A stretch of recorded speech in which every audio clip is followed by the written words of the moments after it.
Hello. I kept trying to figure out how I was going to spend the moments afforded to me. And, even probably up to the last 30 seconds, kept altering what I might say. I was asked the other day what winning this award meant to me.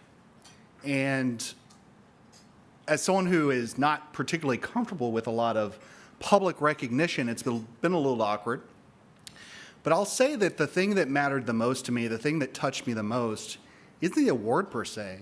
It's the lovely things that I heard colleagues of mine and students of mine say. And I say that because at the beginning of tonight, there was a comment made that coaches make impacts on students. And I certainly hope over the course of my career that I have had some positive impact on my students. But the reality is, it's not they who are lucky to have me, as someone once told me. That's not the truth. I am damn lucky to have had them. In innumerable ways, the students that I've taught over the last 20 years have profoundly shaped the trajectory of my own life. That, to me, is the power of teaching. That, to me, is the real power of debate. The capacity to reflect, to push each other towards excellence, to nurture the best in each other. I am literally a teacher. Out of all the things I might have once aspired to be, because of the critical feedback of a student. One of the first groups of kids I ever coached, he's a senior in high school, I'm a senior in college at UT, majoring in philosophy, focused on analytic philosophy, and he says to me, "Kris, you've wasted your education." Now, let me tell you, as someone who had student loan debts, that's not easy to hear. And his argument was, you focused on reading texts written by old dead white guys. You've not really put yourself in a position to challenge how you see the world, how you see yourself. That's hard to hear, but he was right. What had I really done to critically reflect on my place in the world, who I was, who I aspire to be? It was that critical feedback from a student of mine that led me to a graduate degree, led me to found a nonprofit, led me to teach, keeps me teaching now. And so as I was reflecting on what I might use this moment to say, to me, the theme that constantly reappears, a theme that is so prevalent to my own life, my own experience, debate, is the power of community. All of us are here because debate impacted us or impacted people we love. We know the power of it. But one of the most powerful aspects of it is the capacity to build community.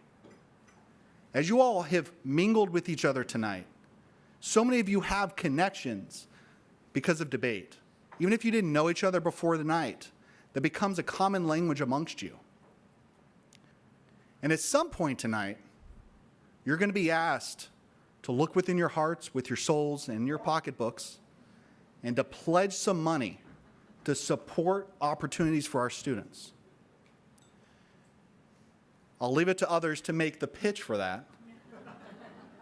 But what I will say is I urge you all to reflect on other ways that you might be committed to the mission of ensuring that other students can have the opportunities that so profoundly affected each of our lives. Whether that's funding schools directly, whether that's volunteering, or whether that's doing the difficult work of building community. And as we do that, as we embark on the years before us and thinking about what the debate community might do in the way that it might be a powerful vehicle to transform the lives of students, I'd urge us all to reflect on ourselves for a second. Do we recognize in every moment the beauty, the brilliance of who our students are?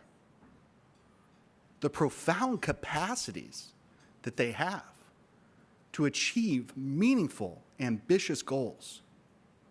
do we really recognize that they do not stand in fear to any student or any person around the country, no matter what circumstances they're coming from? And if there's ever a moment in our own hearts in which we doubt their capacities, let us sift that out. Let us divest ourselves of that.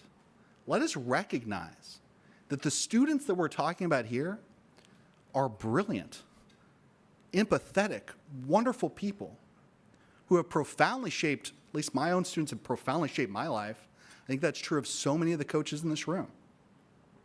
And so I'd urge us all to think about how we might build a community through debate that's worthy not just of us, but of every student we serve.